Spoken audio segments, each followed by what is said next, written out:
Hello' everyone, আজিলৈ আহিছোঁ vegetarian বাইটছেৰে তিল দিয়া ৰেচিপি। আহকচোন চাওঁ ৰন্ধন প্ৰক্ৰিয়া। এয়া মই গুডডটৰ ফালৰ পৰা পোৱা এই চোলাটো পিন্ধি ল'লোঁ আৰু ৰান্ধিবৰ বাবে সাজু হৈছোঁ। আহক চাওঁ। প্ৰথমে তিলখিনি ধুই লৈ এয়া ভাজি লৈছোঁ কেৰাহীত। এইখিনি খুন্দি ল'ম খুন্দনাত ভালদৰে। আৰু এতিয়া মই ভেজ বাইটখিনি পেকেটৰ পৰা উলিয়াই ল'ম আৰু উলিয়াই এইখিনি ধুনীয়াকৈ কাটি ল'ম মিহি মিহিকৈ। ভিডিঅ'টো ভাল পালে প্লিজ লাইক কৰিব, কমেণ্ট কৰিব আৰু যিসকল নতুন চেনেলটো ছাবস্ক্ৰাইব কৰি দিব। আপোনালোকৰ অবিহনে চেনেলটোৱে কেতিয়াও আগবাঢ়ি যাব নোৱাৰে আৰু আগলৈ নতুন নতুন ভাল ভিডিঅ' প্ৰস্তুত কৰিবলৈও এটা উৎসাহ জন্মে। আৰু এইখিনি মই মিহি মিহিকৈ কাটি লৈছোঁ। আৰু ঠাণ্ডা বতৰত এতিয়া খুবেই ঠাণ্ডা হৈছে আৰু ঠাণ্ডাত আমি তিল খোৱাটো খুবেই প্ৰয়োজন। ঠাণ্ডাত গৰম উঠি আহে আৰু তিলৰ বহুত গুণাগুণো আছে। ভেজ বাইটৰ লগত আজি তিলৰ ৰেচিপি বনাম, খুবেই ভাল লাগিব খাবলৈ। আহকচোন চাওঁ। তিলখিনি মই ভালদৰে ধুই লৈ কেৰাহীখনত ভাজি ল'লোঁ আৰু এইখিনি খুন্দনাত খুন্দি লৈছোঁ, মিহিকৈ খুন্দি লৈছোঁ।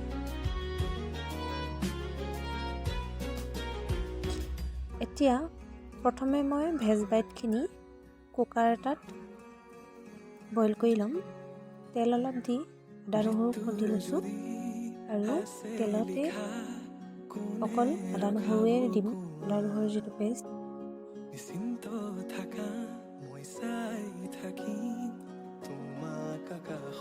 এইখিনি বইল কৰিবৰ বাবে এয়া আদা নহৰু পেষ্ট দি তেল দি এইখিনি বইল কৰি ল'ম।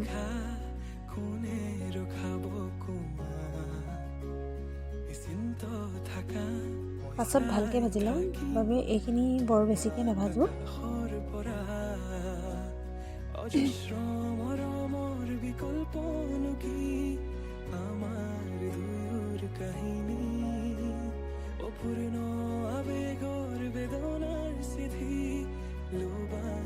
ভেজ বাইটৰ মিশ্ৰণখিনি এয়া কুকাৰত দি লৈছোঁ আৰু এতিয়া মই এইখিনি ডুব যোৱাকৈ একেবাৰে কম পানী ইয়াত দিম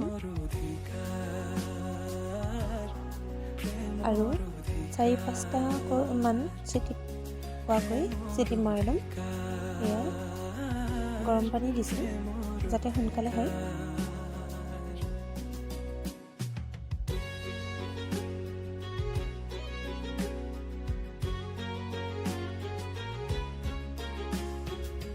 আৰু মছলাৰ বাবে এয়া বিলাহী লৈছোঁ, পিঁয়াজ কাটি লৈছোঁ, জালুকৰ গুড়ি লৈছোঁ, জলকীয়া 2টা কাটি লৈছোঁ, ধনিয়া গুড়ি, জিৰা গুড়ি, হালধি গুড়ি, আদা নহৰু আৰু নিমখ, কাৰী পেষ্ট আৰু তিলৰ গুড়ি। এইখিনিয়ে মই মছলা ব্যৱহাৰ কৰিম ৰেচিপিটোৰ বাবে।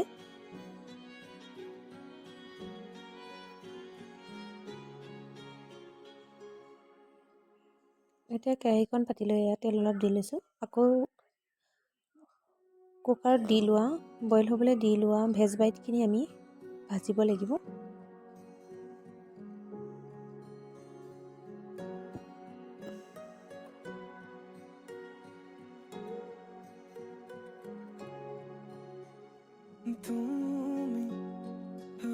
এতিয়া পিঁয়াজখিনি গৰম তেল দি লৈছোঁ আৰু এইখিনি ভালকৈ ভাজ খাই ল'বলৈ দি ল'ম।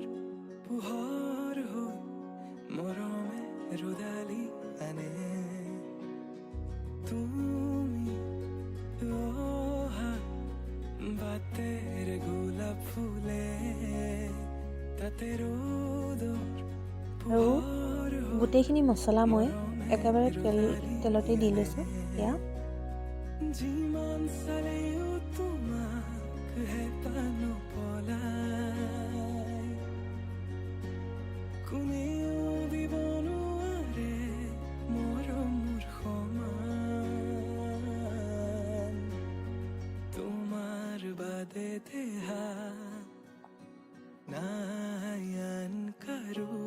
মছলাখিনি অলপ সময় ভাজি লৈছোঁ। ইয়াতে মই বিলাহীখিনি দি লৈছোঁ।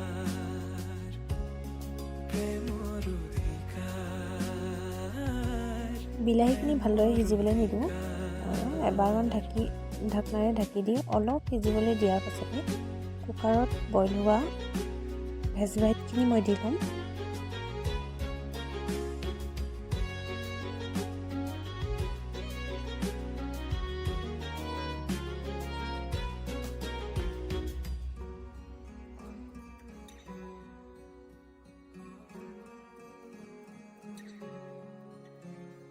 মৃত্যু যদি আছে লিখা কোনে ৰখাব কোৱা নিশ্চিন্ত থাকা মই চাই থাকিম তোমাক আকাশৰ পৰা মৃত্যু যদি আছে লিখা কোনে ৰখাব কোৱা নিশ্চিন্ত থাকা মই চাই থাকিম।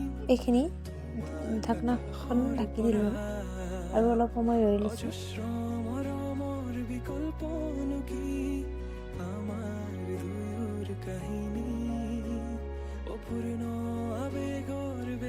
এতিয়া কাৰী পেষ্টখিনি দি ল'ম।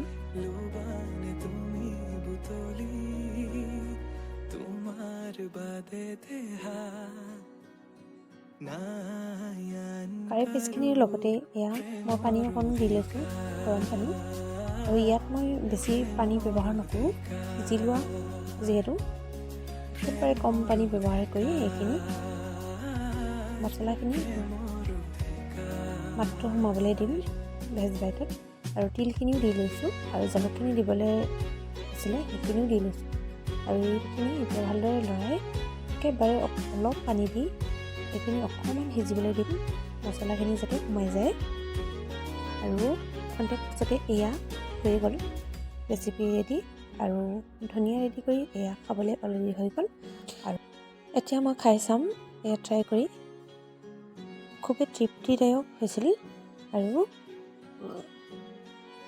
কি মাংস খাইছোঁ একো ধৰিব পৰা নাই। আপোনালোকেও যাতে ট্ৰাই কৰি খাই চাই। আজিলৈ ধন্যবাদ, বাই বাই।